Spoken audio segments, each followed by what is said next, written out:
Muy bien, ahora sí.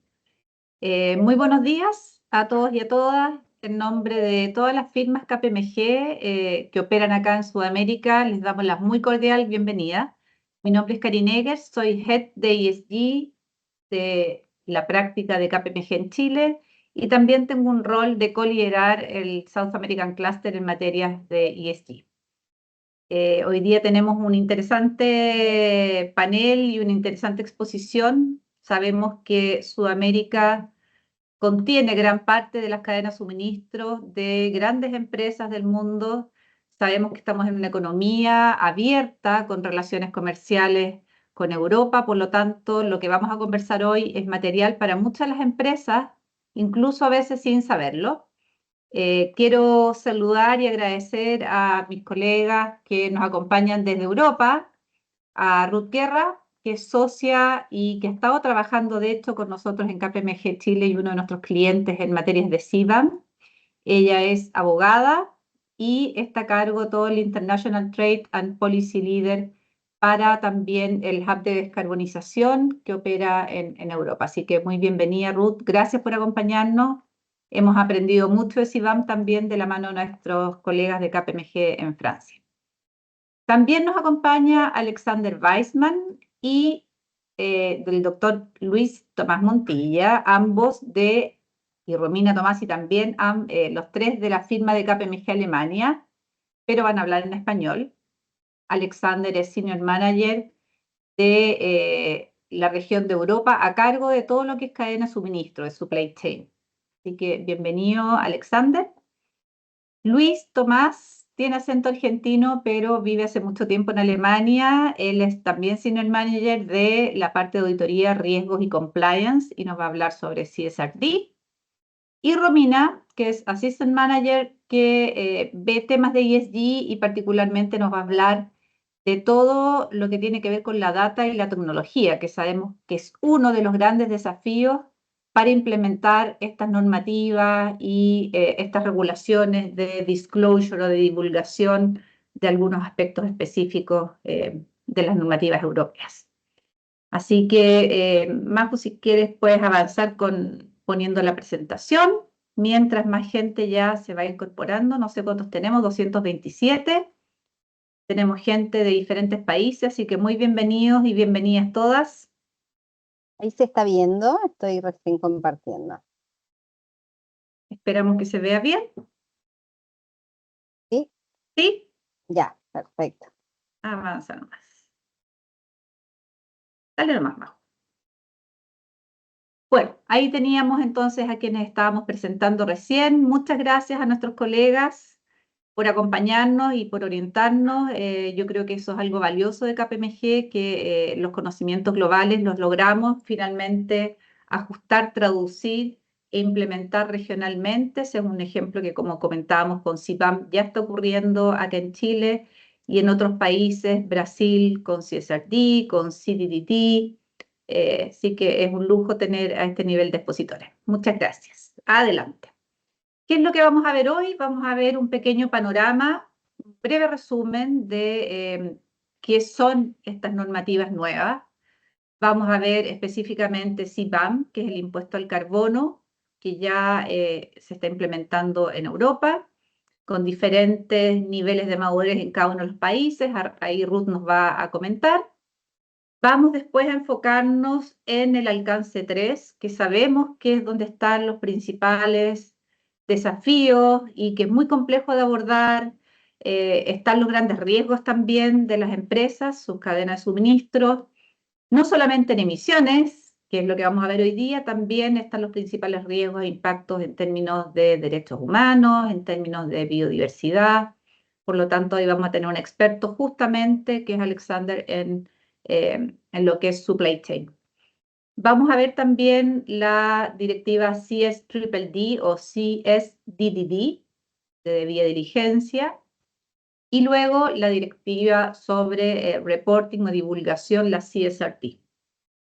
Y finalmente, como decíamos y anunciábamos, vamos a ver algunas alternativas y cómo algunas empresas están manejando toda esta complejidad de datos y cómo la tecnología nos puede apoyar para eso. Avanza nomás, Maju, por favor. Y aquí no vamos a leer esto, esta presentación se les puede después compartir.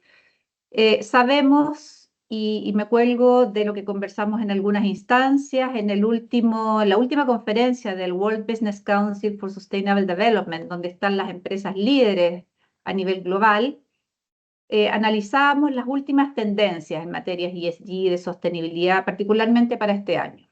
Una de las grandes tendencias y dificultades y complejidad tiene que ver con el accountability de las empresas, cómo las empresas rinden cuentas, no solamente a sus stakeholders que tienen que ver con inversionistas, sino también a las autoridades, a los grupos de interés, entre otros.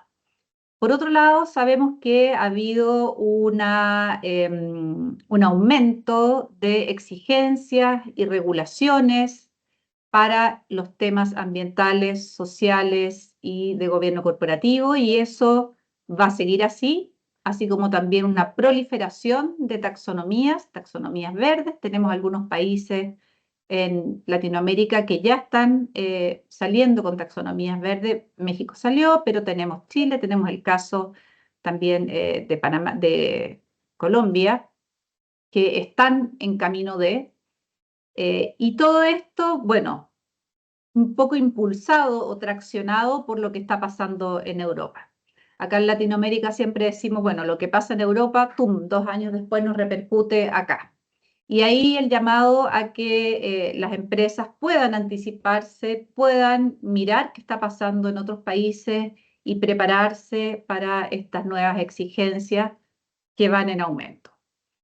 Si bien muchas de las normativas, estándares se están armonizando y no parten desde cero, sí hay que conocerlas en profundidad y ver qué impacto tiene particularmente en mi sector industrial y particularmente en mi empresa. Algunas de las normativas ya tienen o conversan con legislaciones, con directrices o normativas de los países de Sudamérica. Por ejemplo, Perú ya ha avanzado con una ley de cambio climático, un plan de adaptación al cambio climático. En el caso de Colombia, hay una circular donde ya se está pidiendo información de inversión social y ambiental, junto con lo que hablábamos de la taxonomía verde. Colombia, Chile y Perú ya tienen Plan Nacional de Empresas y Derechos Humanos, que se basa en los principios rectores sobre empresas, derechos humanos, que es lo que está a la base del CSDDD o CSDDD. Por lo tanto, no son cosas tan nuevas, pero es importante conocer cómo se están poniendo en valor la información y qué es lo que se debe reportar, los plazos y las experiencias que han tenido otras organizaciones antes que nosotros. Adelante, por favor. Aquí, a modo de contexto, sabemos que Alemania fue quizás la primera que salió con una ley de debida diligencia en temas de derechos humanos y que este año, hace un par de meses ya, el Parlamento Europeo aprobó la CSDDD, de hacer debida diligencia. ¿Qué implica eso? Nos va a estar contando en profundidad Alexander. Como decía recién, esto conversa con otros procesos de debida diligencia que lo que tienen a la base es asegurar el respeto a las personas y al medio ambiente y por ende a las personas. Es decir, no afectar el bienestar de las personas, mirar toda la cadena de valor, realizar un levantamiento de posibles impactos y tomar medidas para cesar el impacto, pero también para mitigar y reparar en el caso de que ya haya ocurrido alguna afectación. CSRD sabemos que es divulgación de información. Si ustedes recuerdan, hace 2 años o 3 años, quizás hasta 4, el World Economic Forum lanzó el Stakeholder Capitalism y de ahí varios países y en el caso de Europa se empezó a conversar sobre CSRD. En el caso de Chile, que es el país donde yo habito, eso bajó en una normativa que era la 461, la norma de carácter general 461 de la Comisión del Mercado Financiero, Por lo tanto, todo va a estar de alguna manera relacionado. Ahí Luis nos va a estar contando con mucho más detalle qué es lo que solicita la CSRD. Y CBAM, quizás para quienes no somos netamente ambientales, tiene un mix interesante entre cambiar el enfoque en que uno calcula las emisiones a un enfoque que predomina en Europa y también toda la parte tributaria. Ruth nos va a comentar que cada país también tiene una institucionalidad diferente para manejar los temas tributarios respecto al impuesto al carbono y esto está ya en una fase inicial para luego ser mandatorio en 2 años más. Así que todavía estamos a tiempo de abordarlo, comprenderlo, poner tecnología que nos ayude a gestionar mejor, con mayor precisión y avanzar. Adelante, Majo. Y finalmente recordar que somos economías abiertas, que tenemos operaciones comerciales, actividades comerciales con Europa, ya sea exportando. Hay varias empresas que nos ha tocado conversar algunos clientes que además de exportar a Europa, tienen oficinas en Europa y por ende estas regulaciones o normativas les pega por ambos lados, por ejemplo. O somos parte de cadenas de suministro. Siempre decimos que Latinoamérica es como la despensa del mundo en muchos sentidos. Por lo tanto, podemos ver lo que ya se venía viendo en la minería. La minería, y aquí hablo particularmente para Perú y Chile, las empresas que transan en la Bolsa de Metales de Londres ya tenían exigencias de realizar debida diligencia en derechos humanos, o Coppermark también. Por lo tanto, esas exigencias que veíamos un par de años hoy día se ven reforzadas por normativas como CSDDD. Si vemos algunos de los datos que están ahí en la presentación, 50% de las exportaciones tienen algún tema de afectación a los derechos humanos de acuerdo a Responsible Mining Foundation. Tenemos que Chile y Perú están siendo líderes también en lo que es exportación de clínker, en el caso de Perú, hidrógeno verde, en el caso de Chile. No vamos a hablar de Brasil en este webinar porque vamos a hacer un webinar especial para Brasil en portugués, porque sabemos que Brasil tiene otras dimensiones. Además del hidrógeno verde, Chile, a propósito de, por ejemplo, CBAM, tiene empresas que exportan fertilizantes, por ejemplo. Eso también está dentro del scope que aborda CBAM. ¿Para qué hablar de Argentina y Uruguay? Uruguay, con la gran exportación de carne, también está afecto a estas regulaciones. Y lo mismo con Colombia, con las toneladas de cemento que produce para el mundo junto con Venezuela. Adelante, Mau. Y aquí vamos a tratar de hacerlo un poco más interactivo. A través del chat les vamos a pedir que respondan la primera pregunta. Van a ser solo 2 preguntas a través de todo el webinar, pero queremos saber sus opiniones y ahí tenemos la primera pregunta. ¿Cuál de las siguientes regulaciones que vamos a ver hoy afectan a su empresa? Puede ser que sea una, puede ser que sean varias. Esto nos va a permitir también profundizar quizás más en algunas de las presentaciones. 2 minutitos, les pedimos que respondan, por favor. Las respuestas son confidenciales, entiendo, Juan Andrés. No sé si estoy bien, pero creo que sí. Sí, son confidenciales. Son confidenciales. Entonces, para entender dónde están los principales intereses y poder así regular los tiempos.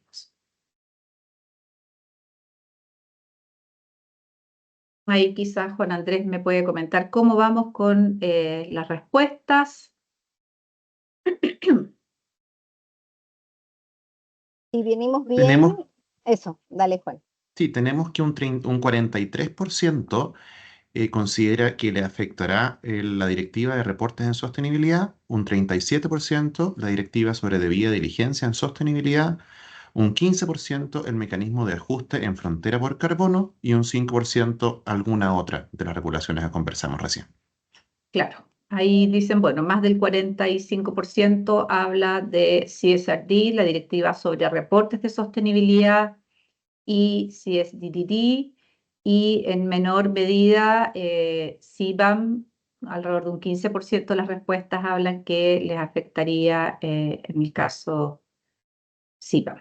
Esta respuesta la vamos a dejar para después. La otra pregunta, Juan Andrés, después de la presentación de, en este caso, de Alexander. Perfecto. Bien. Entonces, vamos a ir a la primera presentación que la va a hacer nuestra colega Ruth Guerra, que es socia de la oficina de KPMG en París. Muy bienvenida, Ruth, y gracias por acompañarnos en este webinar. Muchas gracias, buenos días, gracias por la invitación. Vamos a hablar hoy durante 5 minutos del mecanismo de ajuste en frontera de carbono. Como sabéis, la Unión Europea tiene un objetivo de ser el primer continente neutro en carbono en 2050 y para eso tiene un paquete legislativo, porque no hay una montaña legislativa, mejor dicho, de diferentes disposiciones que impactan a diferentes tipologías de productos. El objetivo de la Unión Europea es cambiar la manera en la que los productos se producen, se transportan, se consumen, incluso cómo vivimos. Entonces, los objetivos de la Unión Europea son muy amplios y transversos. El mecanismo de ajuste de carbono en frontera en realidad es un mecanismo que se va a aplicar en el momento de la importación de las mercancías dentro del territorio de la Unión Europea, dentro de los 27 Estados miembros, que se aplica a determinadas tipologías de productos. A día de hoy están dentro del perímetro el cemento, el hierro, la electricidad, el aluminio, los fertilizantes y el hidrógeno. La Unión Europea tiene un mecanismo de precio de carbono para las actividades industriales que son muy emisoras de gases de efecto invernadero dentro de las actividades de producción de la Unión Europea. Para llegar a su objetivo de neutralidad carbono, lo que han hecho es modificar esa ley de precio y de emisiones para las producciones internas para reducir los niveles de emisión permitidos y aumentar los precios. Y la consecuencia de eso es que se crea una distorsión de competencia con los productos que se van a producir en países terceros de la Unión Europea y que se van a importar. Para esos productos, hasta el día de hoy, no se tenía en cuenta el nivel de emisiones de los productos que se importaban. No había precio de carbono para productos importados. El objetivo, entonces, del mecanismo de ajuste en frontera en carbono es aplicar el mismo precio a una emisión de gas de efecto invernadero que está en el producto, o sea, las emisiones directas e indirectas del producto que se ha producido, independientemente de que se haya producido dentro de la Unión Europea o que se haya producido fuera de la Unión Europea y que se haya importado. ¿De acuerdo? Está basado sobre el código aduanero del producto que se importa. Eso es un elemento muy importante. Si tenemos un producto que está compuesto por varios productos y la clasificación final no es, por ejemplo, acero o aluminio, pero es un motor de un coche, por ejemplo, no está dentro del mecanismo de ajuste en frontera en carbono. Es una reglamentación que se aplica en función de los códigos aduaneros de los productos. El objetivo de la Unión Europea con esta reglamentación es doble. La primera es asegurarse que los productos que se van a consumir dentro de la Unión Europea han soportado un precio de carbono. ¿Por qué? Porque se han dado cuenta de que el hecho de que haya un precio de carbono dentro de un producto conlleva que dentro de vista de los suministros y de las estrategias de compra, el nivel de emisión de un producto y su manera de producirse, incluso de transportarse, se tiene en cuenta en los cálculos y en los benchmarks para privilegiar un producto u otro producto. La segunda razón por la que se implementa es porque, y vamos a ver un poquito más adelante, cuando un producto ha soportado un precio carbono en el país de emisión, en el país de producción, ese precio que se habrá pagado en el país de producción, por ejemplo, como Chile como ejemplo, se deducirá del precio que se pagará dentro de la Unión Europea en el momento de la importación. Eso está teniendo como consecuencia, ya, porque lo vemos ya desde hace varios meses, que hay países externos a la Unión Europea que no tenían precios de carbono internos, que están empezando o que ya han empezado a implementarlo o que están pensando en implementarlo. Un ejemplo muy bueno es Turquía, que ya ha anunciado que a partir de septiembre va a hacer una fase de test para implementar un precio de carbono. India es otro ejemplo, Canadá es otro ejemplo. Entonces, la lógica del mecanismo de ajuste en carbono es no ya tanto proteger la producción europea, sino también promover el hecho de que tenga que haber un precio carbono en los países de producción para promover las producciones más limpias posibles. Es un mecanismo que es bastante complicado a implementar. Por eso tenemos una fase transitoria y una fase definitiva. Ahora mismo estamos en fase transitoria desde octubre del 2023. Todas las importaciones que se realizan dentro de la Unión Europea de los productos que hemos visto que están sometidos tienen que ser declaradas cada trimestre. Lo que se declara es la cantidad que se ha importado, el tipo de producto, quién es el productor y cuáles han sido las emisiones de gases de efecto invernadero del producto cuando sea en el país de producción. Dentro de ese concepto de emisiones de gases de efecto invernadero entran las emisiones directas, las emisiones de la actividad de producción y las emisiones indirectas, es decir, las emisiones de la electricidad que se utiliza para producir el producto. El objetivo de esta fase un poco transitoria en la que solamente tenemos reporting trimestrales es que, como podéis imaginar, para poder declarar, el importador dentro de la Unión Europea tiene que pedir a su proveedor establecido fuera o produciendo fuera de la Unión Europea cuáles son esas emisiones de gases de efecto invernadero. Y esas emisiones, además, tienen que ser calculadas con respecto a una metodología europea, porque para que el mecanismo sea compatible con la Organización Mundial del Comercio tiene que ser un equivalente al precio de carbono interno que se aplica dentro de la Unión Europea. Entonces, este periodo transitorio está sobre todo previsto para que los productores en los países terceros puedan hacer los análisis y los cálculos de las emisiones intrínsecas de los productos en función de la metodología europea y que puedan enviar esas informaciones a sus importadores, a sus clientes en Europa. O a lo mejor hay muchos casos, como decía Karin, en los que son una misma empresa que produce en Europa y al mismo tiempo que produce fuera de Europa, perdona, y que importa en Europa también. Ha habido dentro de esta fase transitoria también hemos tenido un periodo hasta julio de este año en los cuales para hacer esta declaración trimestral, que es simplemente compliance, no hay ningún pago de tributo, hasta ahora no hacía falta que el proveedor comunique las informaciones de las emisiones intrínsecas a sus clientes porque podíamos hacer las declaraciones basados en los valores estadísticos que se comunicaban para la Unión Europea. A partir del 1 de julio de este año, todas las importaciones que se hagan se van a tener que declarar con las emisiones reales. Entonces, no sé si habéis visto o veréis que vais a empezar a recibir mucha información de clientes españoles españoles y europeos exigiendo que como proveedores comuniquéis ese tipo de informaciones. A partir del 1 de enero del 2026, todavía nos queda un poquito de tiempo, pero a partir del 1 de enero del 2026 se empezará a pagar un tributo por las importaciones de los productos. El mecanismo declarativo también será diferente porque ya no se declararán por trimestre, sino que se declararán de manera anual. Y el precio de carbono que se va a pagar al momento de la importación será un equivalente del precio medio de carbono a nivel europeo.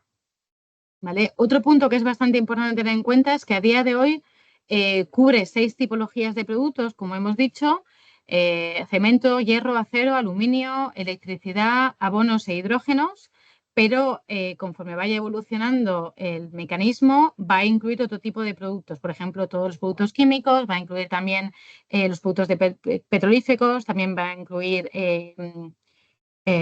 cristales, por ejemplo, papeles, es decir, todos los productos que a día de hoy cuando se producen dentro de la Unión Europea están sometidos a un precio de carbono.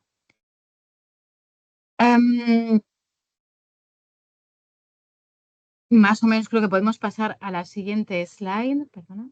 en la que tenemos un ejemplo un poco más práctico sobre la importación de acero, de una importación en Europa de una producción de acero hecha en China. Como se explicaba, la lógica del mecanismo de ajuste en carbono en frontera es poder aplicar el mismo precio de carbono que se aplica en la producción europea a un producto que se va a importar. Entonces, lo primero que va a tener que hacer el proveedor es realizar los cálculos de emisiones con respecto a la metodología europea del Emission Trading System y comunicar esa información a su cliente en Europa. Habrá asimismo verificaciones obligatorias por las administraciones aduaneras europeas y por la administración también de medio ambiente para comprobar que lo que se ha declarado es coherente con los valores estadísticos que ellos tienen. Hay un asunto muy importante, y es que para calcular esas emisiones tienen que ser las emisiones reales de la entidad de producción del país. Y, sin embargo, si en el momento de la actividad de producción se utilizan lo que se llaman precursors, se utilizan materias primas de otra empresa, el proveedor, la empresa que va a fabricar el producto final, va a tener que colectar a su vez información de su proveedor sobre, por ejemplo, las emisiones de acero en el momento de la producción. Entonces, hay que anticipar porque los cálculos llevan tiempo para hacerlos dentro de la misma empresa, pero también lleva mucho tiempo el identificar las materias primas que se utilizan en la actividad de producción.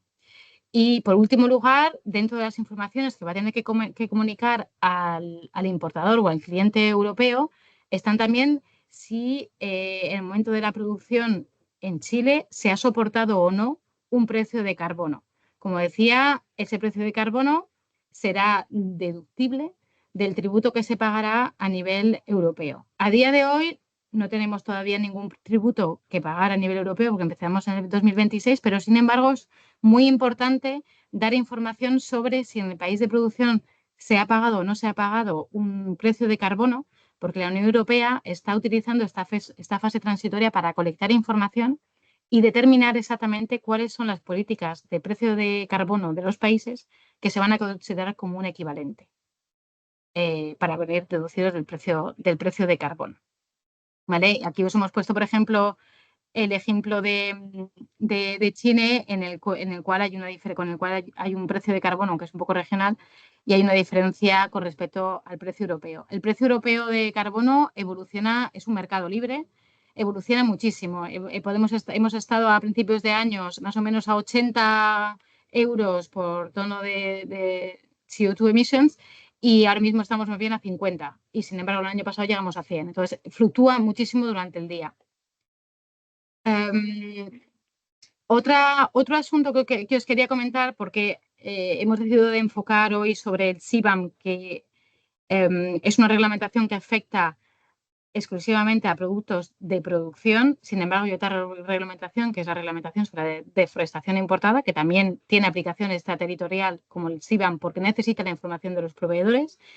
Y entra en vigor a principios de enero del año que viene y se aplica a una lista de productos mucho más agriculturos, podemos decir, al cacao, al soja, a la madera, por ejemplo, y sin embargo no es como el CBAM porque no conlleva un pago de un tributo, pero sin embargo conlleva una due diligence que llega a un nivel muchísimo más amplio e importante de necesidad de comunicar informaciones al cliente europeo que lo que hace el CBAM. Último punto importante que os quería comentar sobre el CBAM. En este periodo transitorio, como decía, en el que todo el mundo colecta informaciones, el objetivo es de colectar las informaciones desde el punto de vista de la importación de las emisiones del país de producción, no hay que emitir ningún certificado.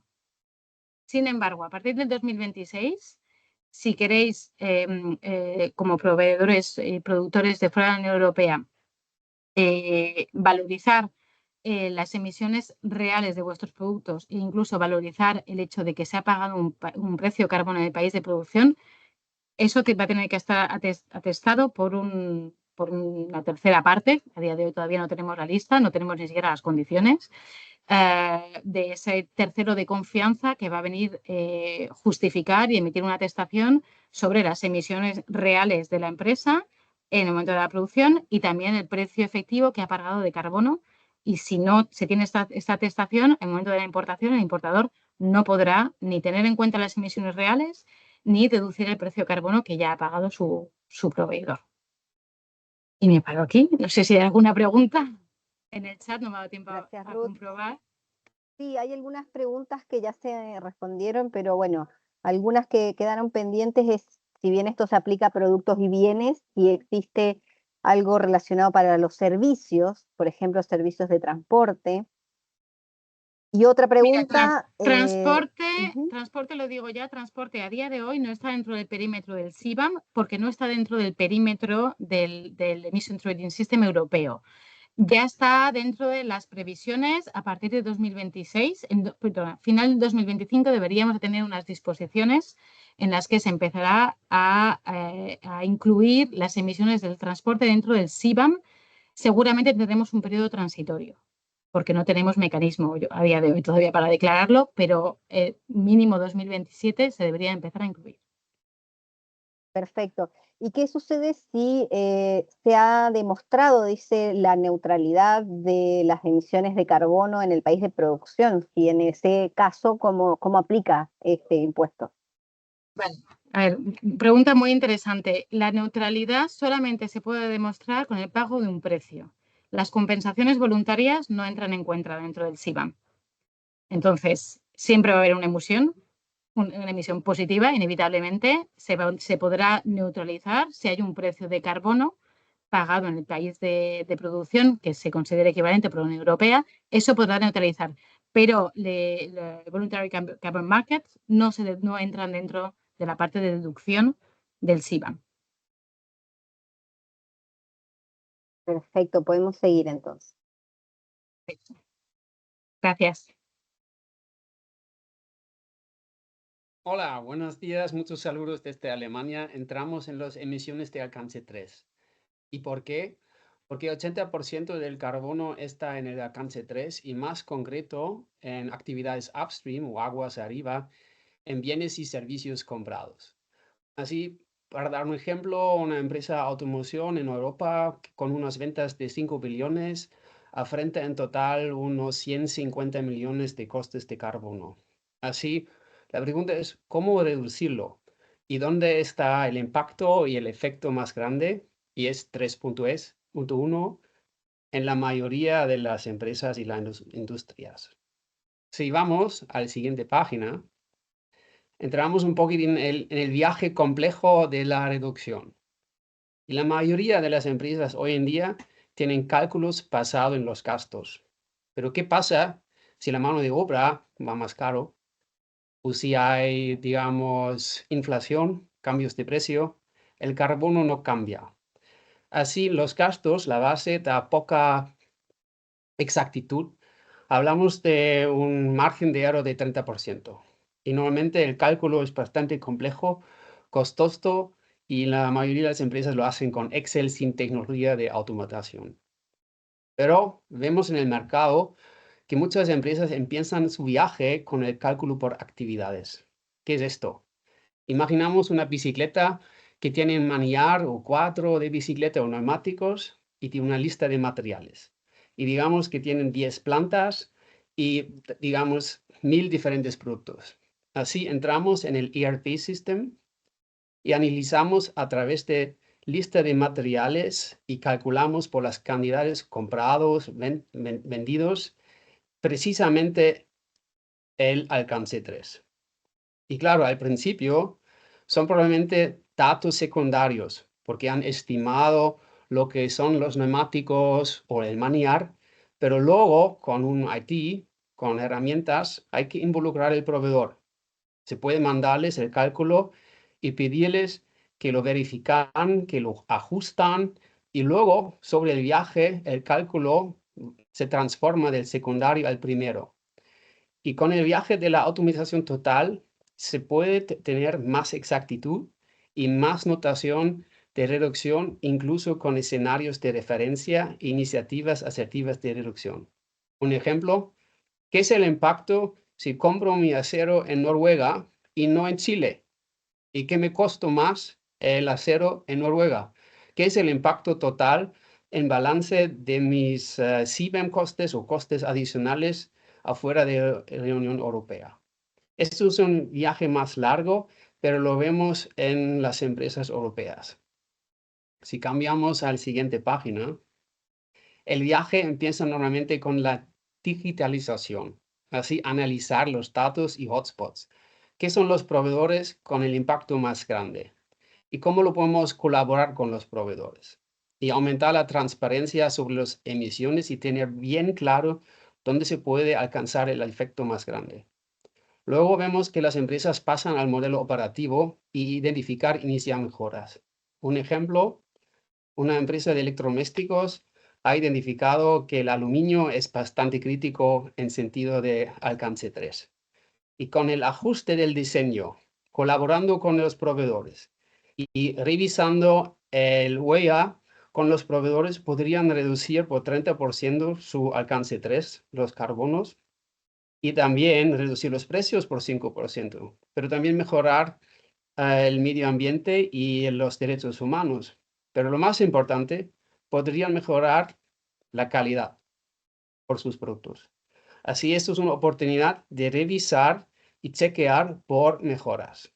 Y la fase 3 que vemos es la gestión de carbono con definiendo objetivos para los proveedores más críticos, identificar las palancas con desarrollo de producto o con ventas y planificar y apoyar las áreas de mejora. Vemos a la siguiente página una vista un poquito más grande. ¿Por qué es relevante? Bastante fácil. Aumentar la rentabilidad con distintos motores y distintos niveles. Primero, el enfoque estratégico de la Junta, el CEO y CFO, con el impulsor de valor de marca, valoración del mercado y gestión de riesgos, con el nivel de impacto sobre las relaciones con los accionistas. El nivel segundo, el táctico, aplica a ventas, desarrollo de producto, ingeniería o compras. Con la expansión del mercado, vemos que hoy en día algunos, digamos en automoción, no pueden participar en pedidas porque no tienen los niveles requisitos del carbono. Así, expansión del mercado, lealtad del cliente y nuevas fuentes de ingreso, así la colaboración con ventas. Así, el objetivo es crecimiento de ingresos. Y último, el nivel operativo con finanzas, compras, producción, cadena de suministro y logística, impuestos. Son los costes operativos, el financiamiento de bajo carbono, costes de los productos, costos del impacto ambiental. Es la reducción total. Pero estas tres capas hay que tener bien transparente, evaluar qué son los daños y qué son las oportunidades para empresas enfocando en el alcance 3. En sentido del tiempo, recomiendo que pasamos al CSDD, porque al fin creo que tenemos suficiente tiempo para entrar en CBAM preguntas y sobre el carbono. ¿Está bien? Karen, ¿qué pasamos? Muy bien. Otro tema, derechos humanos y el medio ambiente. La Directiva de Diligencia Debida de las Empresas en materia de sostenibilidad, el CSDD o Corporate Sustainability Due Diligence Directive. ¿Esto es nuevo? No. Como Karen ha dicho, ya existe y la base, antes de entrar en detalle, son las OECD Guidelines o Guía de Debilidad Diligencia de la OECD para la cadena de suministro y the UN Guiding Principles o los principios rectores de la ONU sobre las empresas y derechos humanos. Esto hay que tener bien claro, así esta ley funciona también por defecto por otras leyes similares que aplican derechos humanos o el medio ambiente. Y es el objetivo, la incorporación de los derechos humanos y aspectos ambientales en toda la cadena de valor, incluyendo las actividades. Y esto es un poquito nuevo, un plan de transición climático. Así, con esta ley hay que actuar. El periodo de implementación por la votación del Parlamento en abril de este año y la directiva final entrando en vigor en mayo de este año, los países tienen ahora 2 años para la transición a la ley nacional. Por ejemplo, Como Karen ya ha dicho, Alemania tiene una ley, Noruega tiene una ley, Francia tiene una ley, Suiza tiene una ley, todos estos países tienen leyes y ahora tienen que ajustarlo a su propia ley, cómo incorporarlo en su país. El ámbito de la aplicación hay 3 grupos. El primero, empresas dentro de la reunión con más que 1.000 empleados y 450 millones de ingresos a nivel mundial.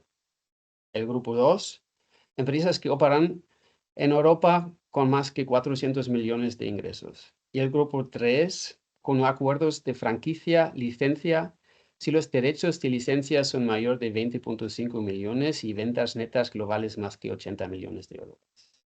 Pero ¿qué pasa por inactividad? ¿Qué son las sanciones? Nombramiento público, multas al menos 5% de las ventas netas.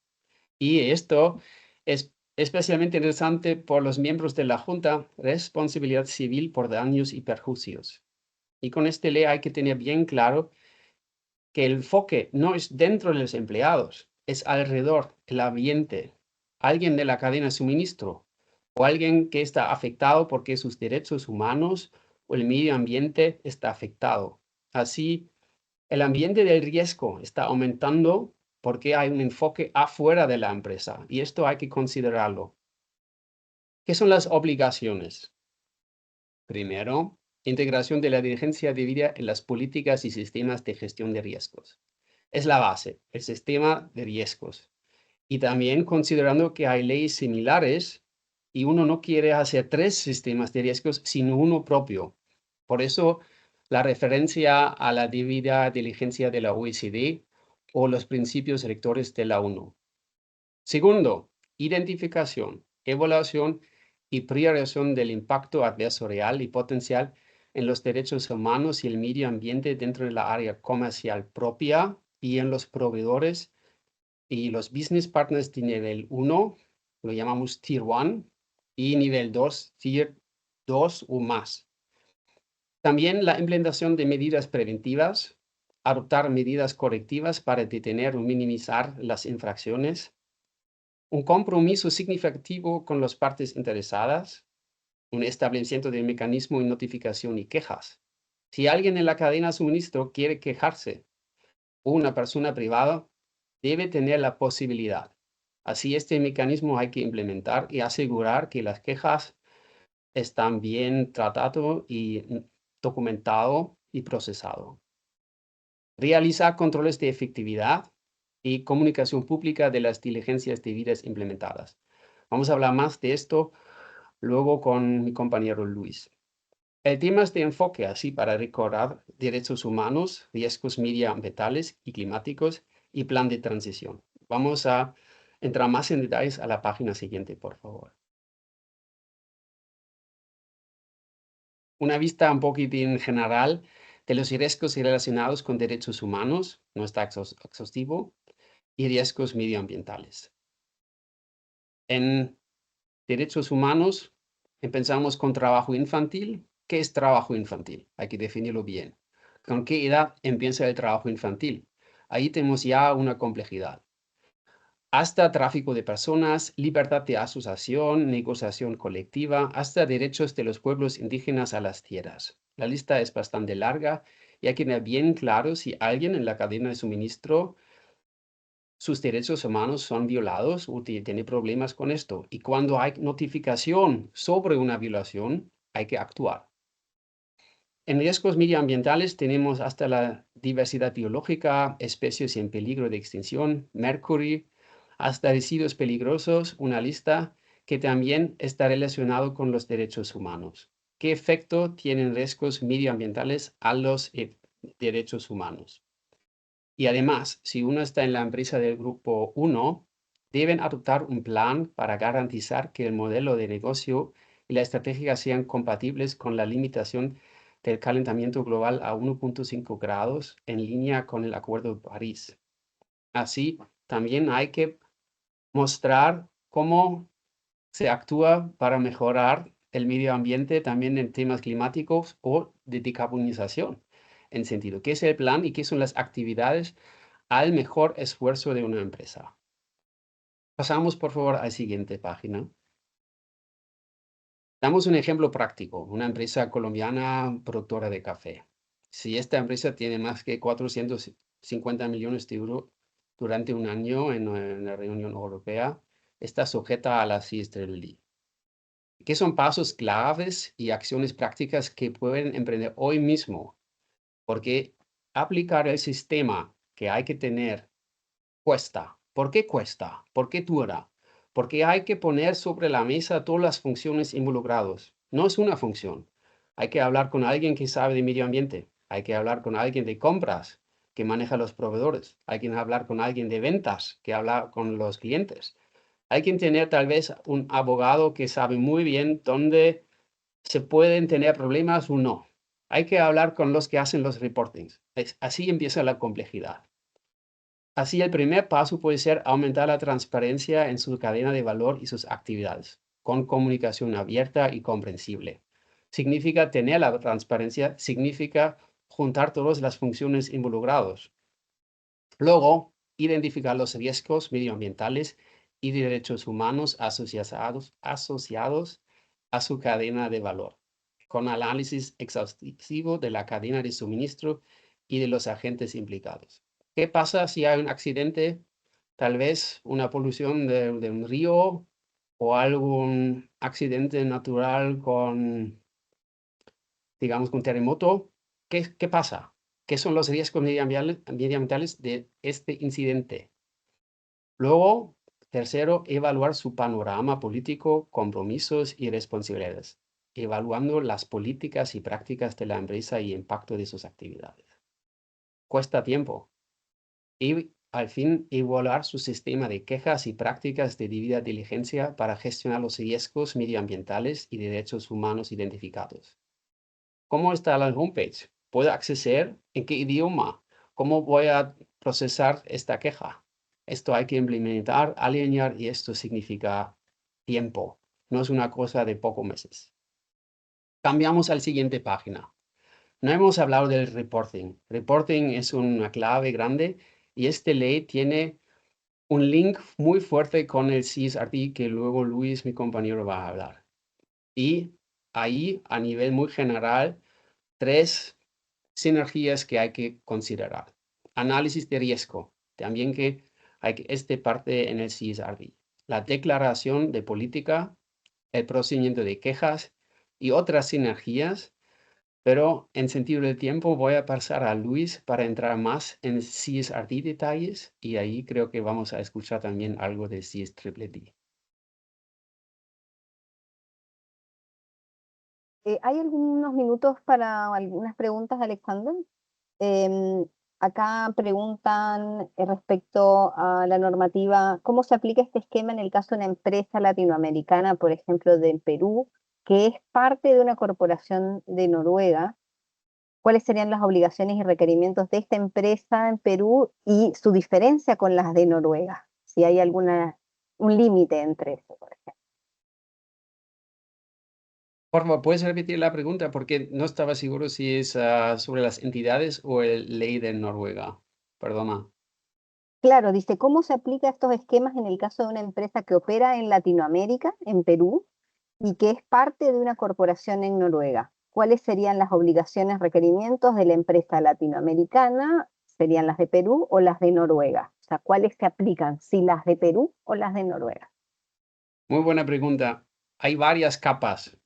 Primero, esta empresa noruega está sujeto a la ley noruego. ¿Y qué dice la ley noruego? Es la primera complejidad. Segunda complejidad, si está sujeto a la CSRD, ¿qué es el control que tiene sobre las entidades que operan en Latinoamérica o Sudamérica en Perú? Pueden influir mucho y pertenecen a esta empresa. Con esto hay que mirar muy bien qué son las modalidades de control y están involucrados o no. Por ejemplo, tenemos un caso, una empresa global que está sujeto a ley noruego, ley alemán, ley suiza y también CSRD. Y también tienen plantas en Centroamérica que están sujeto por la ley alemán por parte, porque es complejo, y por la ley noruego. Y así este scoping para ver las entidades y entender muy bien qué estas diferentes leyes quieren, hay que chequear muy bien el scope o el ambiente y el tamaño de las entidades involucradas. Es el primer paso. Segundo es, la empresa quiere hacer una normativa, establecer un estándar, así poniendo requisitos tal vez más altos a, digamos, hermanas empresas en Perú, o quieren especificar que solamente las empresas que tienen que hacer algo lo cumplen con el mínimo requisito. Esta es la segunda pregunta. Y esto necesita tiempo. Una última, dice, ¿es suficiente las declaraciones de cumplimiento en materia de derechos humanos y empresa o se debe ir más allá? ¿Cómo verificamos que realmente se están garantizando los derechos humanos en la cadena de abastecimiento? También buena pregunta. Hablamos de un proceso continuo. Por eso la guía de debida diligencia de la OECD y los principios rectores de la ONU. No se termina en un año con un análisis de riesgos y hacer unas medidas. Hay que continuamente chequear si hay efectividad sobre las medidas, cómo son los riesgos y mejorar continuamente. Perfecto, podemos seguir entonces con Luis. Gracias, Muchas Alexander. gracias. Muchas gracias, Con mucho Alexander, gusto. por tu presentación. Seguimos entonces con Luis. Muchas gracias. Y ahora seguimos en la misma línea y en el mismo tono de temas de protección ambiental, una parte de derechos humanos también. Y quiero comenzar la presentación diciendo o enunciando el número de 50.000 o aproximadamente 50.000, que es el número de empresas que estarán obligadas a presentar informes de sostenibilidad en el año 2024. Y estas incluyen no solamente empresas europeas, sino que también empresas que tienen filiales en Europa o que tienen un gran interés económico en Europa. Estas cifras hago mención de ellas para que la audiencia reconozca la relevancia que tiene esta directiva de la que vamos a hablar, que es por su nomenclatura en inglés CSRD, que es la directiva de la Unión Europea sobre información corporativa en materia de sostenibilidad.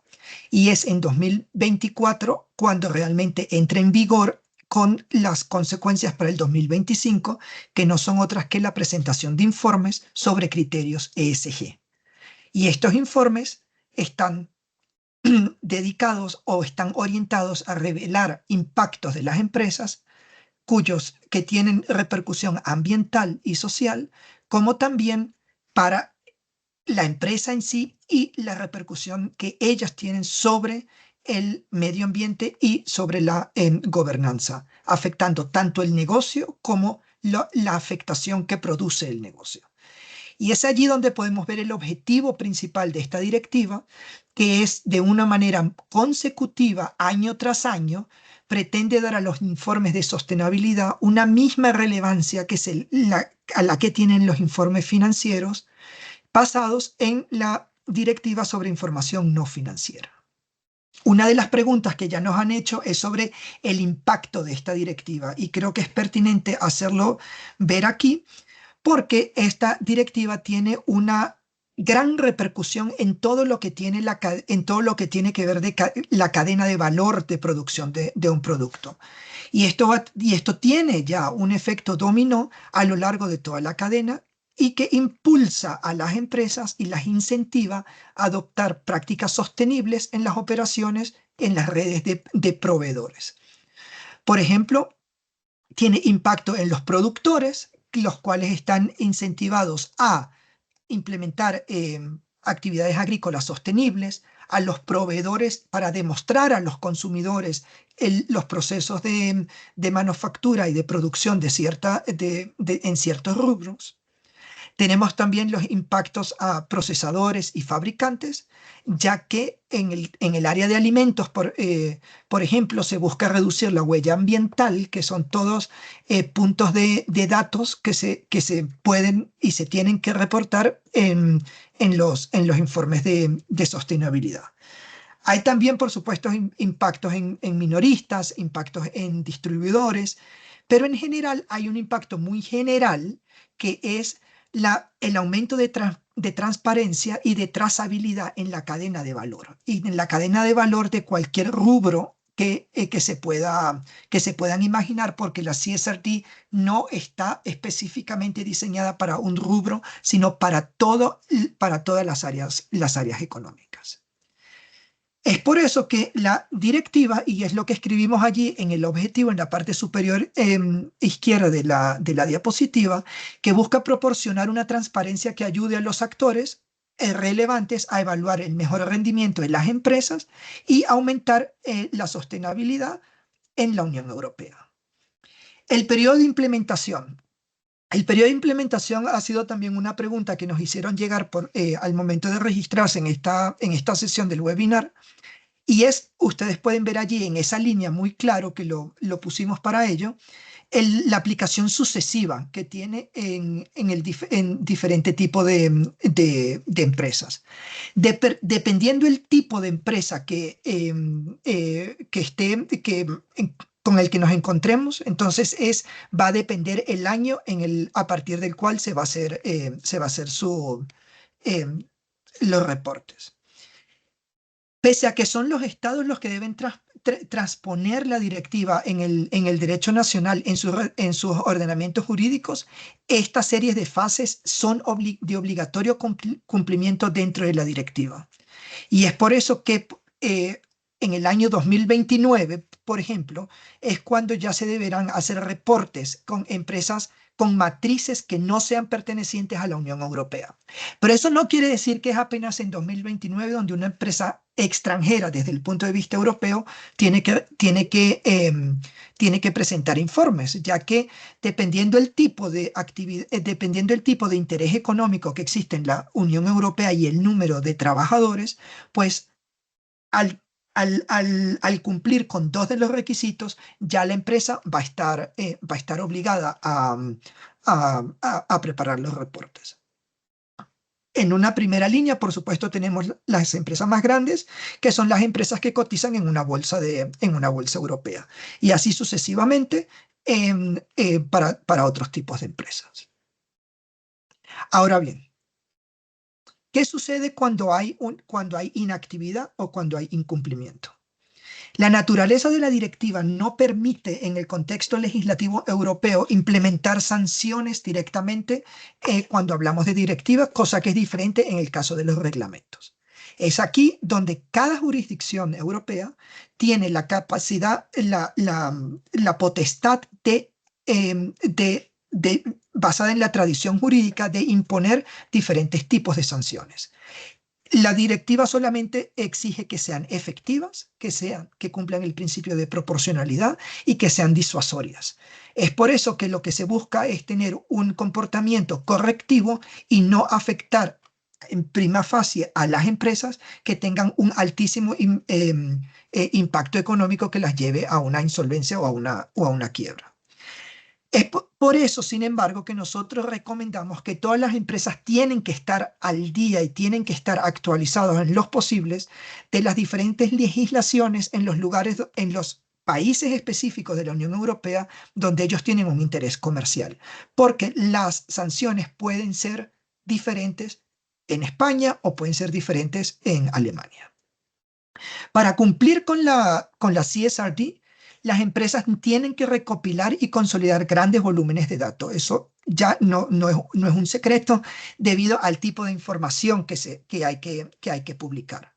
Y es por eso que una sólida base de datos puede facilitar la presentación de informes, hacer que las divulgaciones de la directiva sean auditables y ayudar a las organizaciones a estar mejor preparadas para los cambios que estarán en vigor a partir de 2024.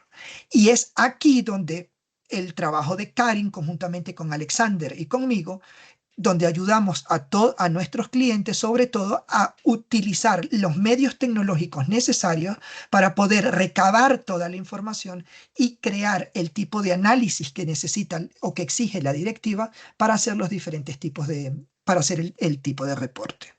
Ahora bien, las obligaciones de la debida diligencia es un tema de altísima relevancia en la directiva debido al tipo de impactos, de análisis de impactos que nos sugiere que se deben hacer. Y es aquí donde también quiero referirme a una pregunta que nos hicieron sobre concepto de materialidad doble. El concepto de materialidad doble, como su nombre lo dice, tiene dos caras o dos facetas. Uno es el impacto y dos es la materialidad financiera. Y no, la materialidad de impacto no es otra cosa que los efectos que pueden tener las empresas en cuestiones de sostenibilidad, impactos positivos y negativos hacia el medio ambiente, hacia la sociedad, por ejemplo, emisiones de carbono, diversidad de la mano de obra, respeto de derechos humanos. La materialidad financiera son los efectos o las repercusiones en cuestiones de sostenibilidad que pueden tener un efecto intrínseco en las finanzas de la organización. Por ejemplo, flujos de cajas, por ejemplo, riesgos o acceso acceso crediticio a nivel bancario. Según la CSRD, en el estudio de la doble materialidad, y es aquí donde voy a responder la pregunta que nos han hecho debido al impacto, se deben incluir impactos de riesgos y oportunidades relacionados con las operaciones asociadas a la cadena de valor, y es a todas las cadenas de valor. No existe una limitación para ningún sector económico. Las divulgaciones de la CSRD tienen que ser públicas y tienen que ser auditables y serán auditadas por profesionales al respecto. Y es aquí donde nosotros vemos que la presentación de informes tiene por lo menos estos 4 puntos que son de mucha importancia. Primero, el objetivo de sostenibilidad, es decir, que las empresas deben esbozar políticas específicas que demuestren su intención de cumplir el reto o de cumplir el desafío de sostenibilidad que exige la reglamentación. Segundo, la función de la Junta Directiva y el Consejo de Supervisión tiene altísima reputación, el altísimo costo de reputación, ya que los datos que se están publicando allí pues tienen la misma validez que los datos financieros. Tenemos principales impactos de riesgo y oportunidades de sostenibilidad de la empresa, como lo mencioné anteriormente, debido al análisis de doble materialidad. Y también tienen en la presentación de informes los recursos intangibles no capitalizados que se deben incluir. La divulgación de la información sobre la sostenibilidad debe realizarse únicamente a través de los informes que exige la CSRD y que tienen que ser auditadas por terceros y deben de ser accesibles de manera electrónica. Ahora bien, habiendo hablado de los informes, tenemos el tema de enfoque que son los informes. Y este informe es donde más, donde los incentivos son mayores de cumplimiento, es debido a la obligación de un aseguramiento limitado. Y ese aseguramiento limitado es por un lapso de tiempo, ya que en el futuro la directiva también va a ser implementada para tener un aseguramiento total de todos los datos publicados en los reportes.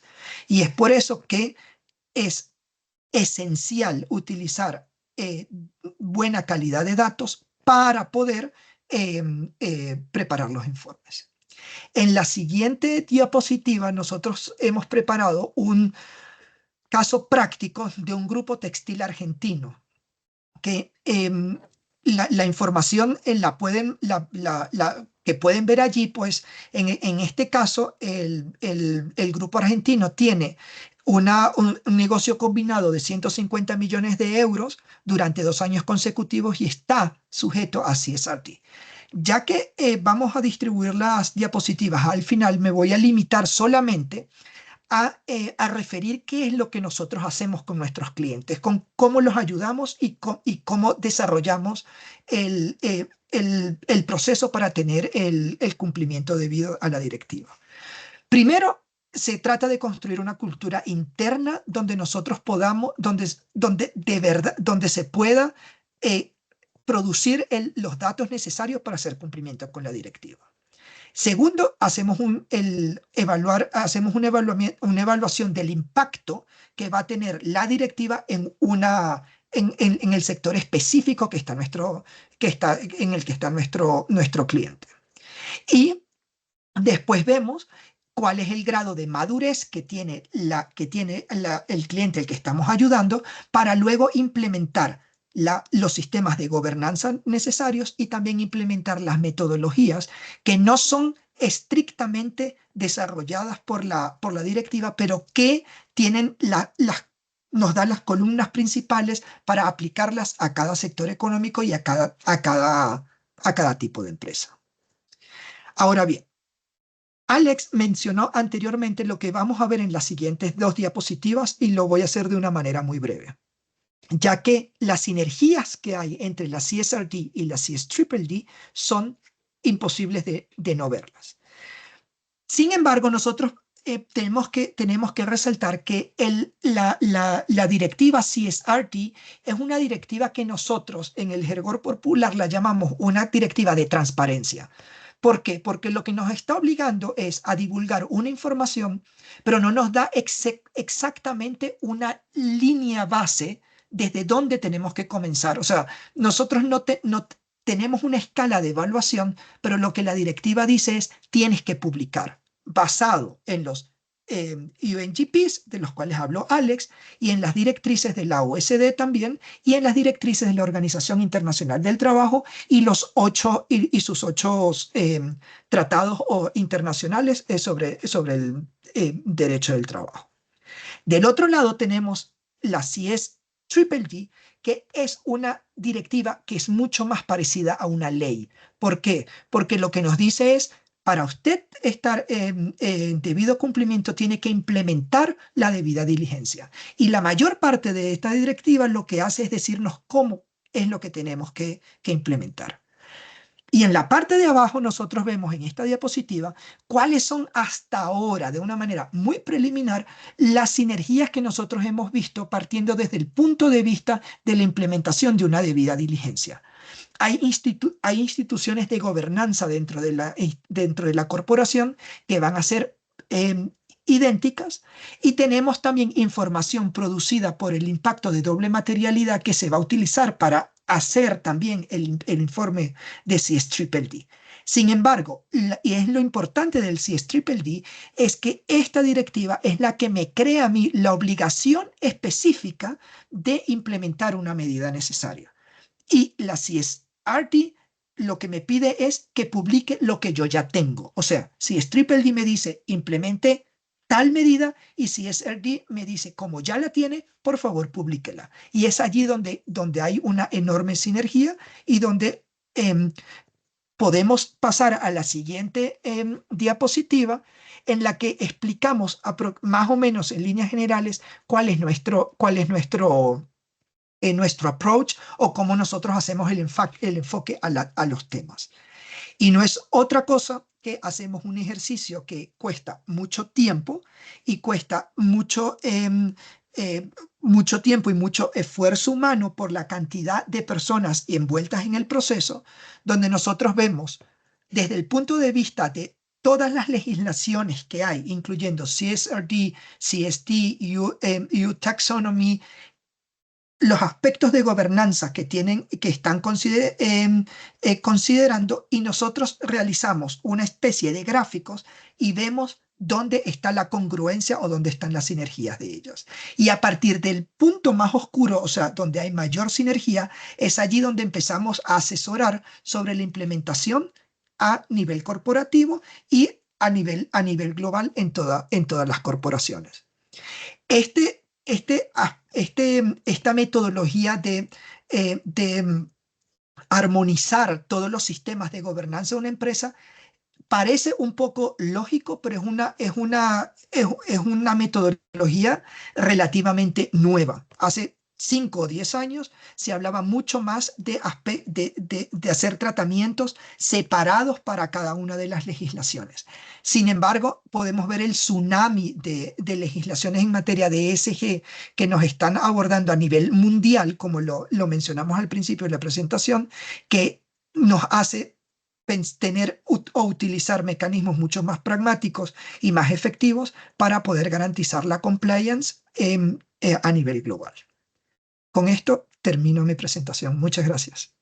Muchísimas gracias, Luis.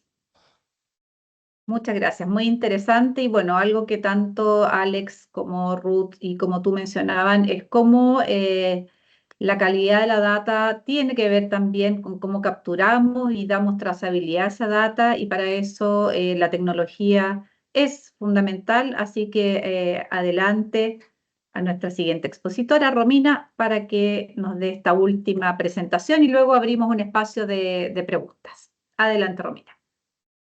Claro que sí, gracias, Karin. Muy buenos días a todos. Bueno, después de haber escuchado a Alexandra, a Ruth y a Luis hablar sobre las regulaciones y sus requerimientos específicos, es importante, como dijo Karin, entender la importancia de tener datos con calidad, con buena calidad, y conocer las tecnologías disponibles para poder llevar una aplicación eficiente de esto. Bueno, es importante conocer los procesos y los requisitos que exigen las normativas, y para la elaboración de informes de ESG se necesitan ecosistemas de datos, es decir, sistemas y procesos que estén interconectados, que recopilen, gestionen, analicen y distribuyen datos para apoyar a la elaboración de los informes. Si vemos los informes o los reportes ESG como un iceberg, empezaríamos desde abajo, es decir, necesitamos datos externos, que pueden ser calificaciones y ratings de ESG, datos estadísticos de emisiones, por ejemplo, y bueno, diferentes datos que deben a su vez integrarse con los datos internos para poder calcular las métricas relevantes e identificar riesgos. La integración es un paso muy importante, ya que la mayoría de los datos la mayoría de la información vienen de datos heterogéneos, es decir, de diferentes sistemas, en diferentes métricas, por lo que se deben integrar para poder ser comparables y auditables. Para el almacenamiento de datos se deben de usar herramientas estructuradas que puedan respaldar el suministro de los datos y que sean accesibles para todas las partes interesadas y que faciliten la interacción. Durante la armonización de los datos se deben de estructurar y organizar los datos de tal manera que se garantice la calidad de estos y que se pueda calcular los indicadores claves de desempeño. Para la consolidación de los datos, bueno, ya existirían, para los datos financieros existirían ya sistemas y procesos bien establecidos, que estos se pueden aprovechar en parte para seguir trabajando con los datos de ESG. Para el manejo de datos se debe disponer de aplicaciones flexibles para tener los procesos claros y poder facilitar la colaboración entre las partes interesadas. Y finalmente llegaríamos a la punta del iceberg, que bueno, para estos pasos existen herramientas especializadas que son para la planificación y el análisis y finalmente la divulgación de los informes, que bueno, es crucial para mantener transparencia, cumplir con las regulaciones y fortalecer la confianza de los inversionistas, por ejemplo. Y bueno, y con esto obviamente facilitar la toma de decisiones. ¿Podemos pasar a la siguiente diapositiva, por favor? Y bueno, quisiera hablarles un poco de las soluciones que existen en el mercado, qué herramientas tecnológicas existen, y bueno, no entraré en detalle en cada una, pero bueno, eso es como una visión general de algunas con las que trabajamos en KPMG. Y bueno, KPMG desarrolla desde hace varios años soluciones tecnológicas con expertos no solo en temas de ESG, sino también en compras, temas legales y de cumplimiento de las normativas, y esto para simplificar y automatizar el proceso del análisis de riesgos de los proveedores y garantizar al mismo tiempo cumplimiento con las normativas actuales. Hemos hablado de CSRD, CSDDD y CBAM, y bueno, algunas herramientas se enfocan en ciertos pasos de estas normativas o en una en particular, o hay unas más completas. Entonces, pues la selección de las herramientas ya dependería mucho de varios factores, como por ejemplo el nivel de exigencia o el nivel de implicación, es decir, qué tanto está afectada mi empresa por X normativa y cuál es el nivel de ambición de mi empresa. Es decir, ¿quiero cumplir con lo mínimo indispensable o quiero ir más allá? O sea, por ejemplo, hay necesidades derivadas de la marca, el sector o las legislaciones locales donde estoy. ¿Cuál es la visión de mi empresa? Tenemos una fuerte estrategia de ESG, y ya dependiendo de eso pueden escoger herramientas pues más complejas. Existen herramientas internas de KPMG que van desde tools de Excel hasta blockchain. Por ejemplo, tenemos para análisis de riesgos unas herramientas hechas en Excel que son personalizadas y semiautomatizadas para analizar los riesgos dependiendo del país y los sectores, y ya estos se hacen obviamente personalizadas con el cliente, y esto es más que nada para clientes que todavía pueden manejar a sus proveedores semiautomatizadamente, ¿no? Que no es tan compleja la cadena de suministro. Tenemos otras que son, por ejemplo, KPMG Power App o Sophie, que son plataformas de bajo código, de low code, que proporcionan paneles o, bueno, reporte, como tableros de reporte, tableros de control, visiones generales como de mapas para identificar a los proveedores, o heat maps para ver los riesgos, o algo ya mucho más complejo que es KPMG Origins, que es una excelente herramienta para el traqueo o trazabilidad de las cadenas de suministro basada en tecnología blockchain. Y esto es para garantizar la transparencia y la seguridad de los datos, facilitando el ecosistema mencionado para la cadena de suministros más complejas. Existen otras alianzas con las que hemos cerrado en KPMG Global, que son ofertas atractivas que hemos identificado que se alinean con las necesidades de nuestros clientes. Estas son solo algunas. Y nosotros ayudamos a nuestros clientes de manera personalizada a que encuentren su best fit solution. Es decir, la herramienta que mejor se adapte a sus necesidades específicas, a la complejidad de su cadena de suministro, a su nivel de ambición, que sean de uso intuitivo, y además los apoyamos si quieren también durante la implementación para acelerar el proceso y mantener costos razonables. Un ejemplo de estas alianzas sería, por ejemplo, Usapiens, que es una plataforma especializada en sustentabilidad.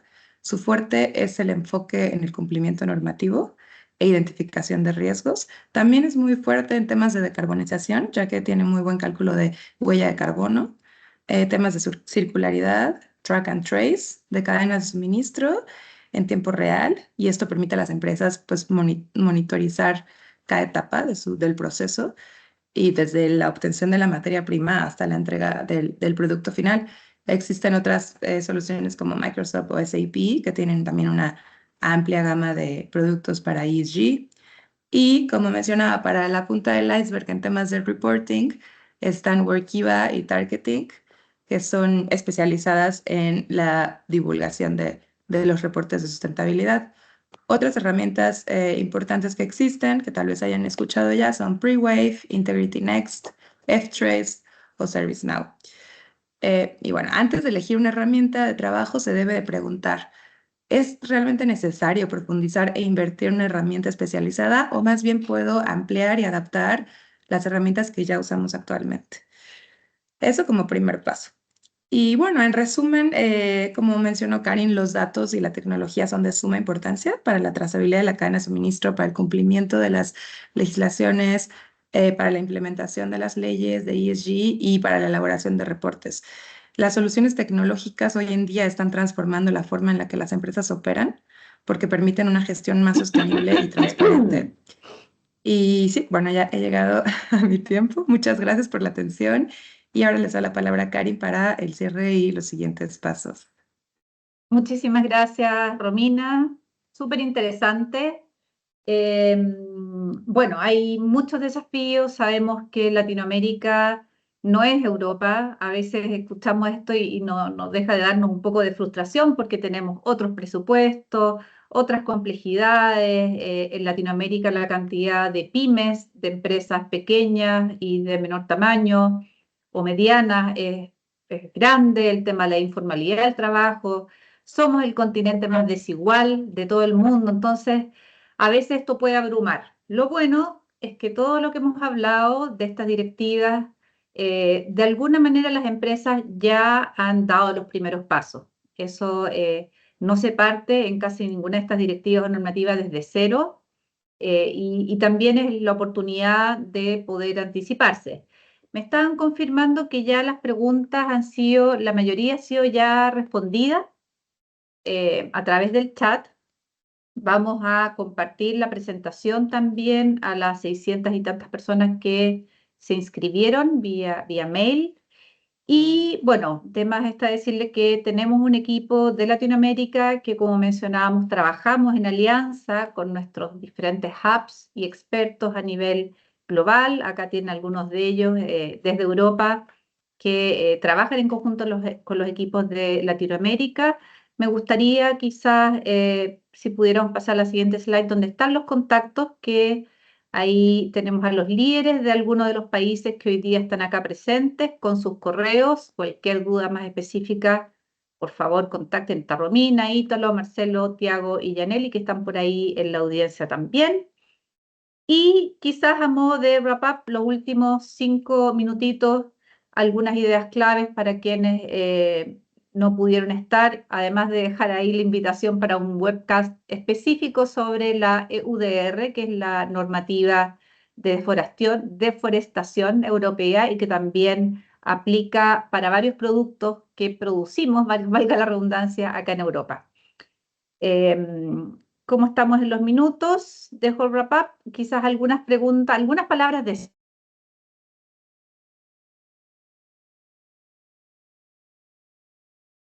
Creo que perdimos a Karin, ¿puede ser? Ahí sí. ¿Me Sí, ahí escuchan? te escuchamos, pero no te vemos. Sí, Ah,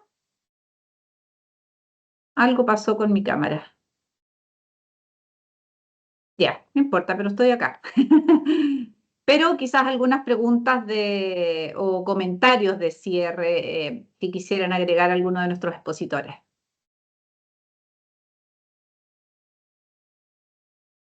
¿Alguna idea final?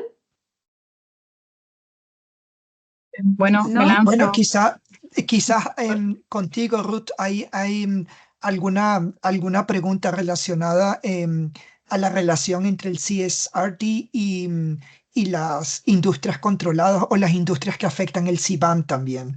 Y pienso que, o sea, para aclarar solamente un poco que de nuevo, como lo mencionamos, la CSRD la función del CSRD es estimular o tener incentivos o crear incentivos para que empresas publiquen información sobre,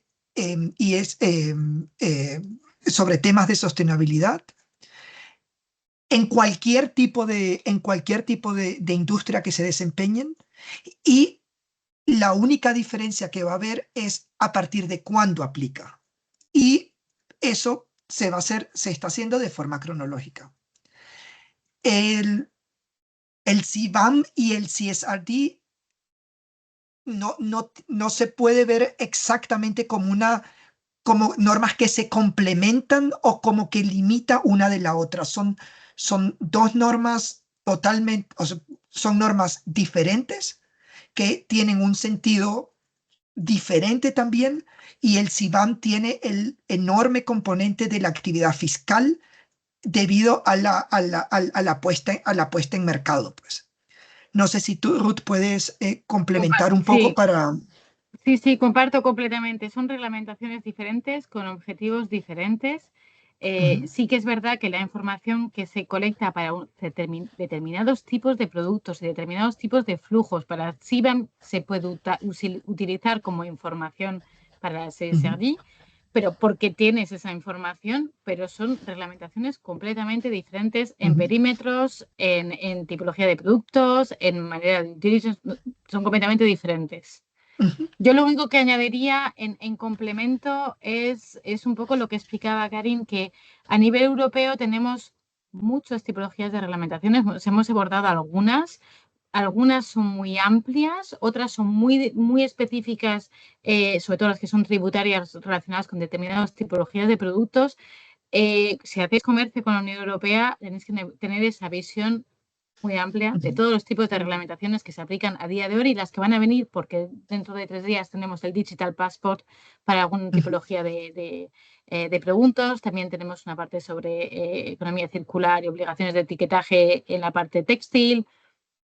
Hay que hacer una especie de análisis de un abanico de las Claro. reglamentaciones que os impactan de manera directa o indirecta si tenéis un comercio con la Unión Europea, porque a nivel de clientes europeos la facilidad de un proveedor a darle las informaciones que necesitan para ser compliant entra dentro de sus criterios de supply chain y de compra. Exacto.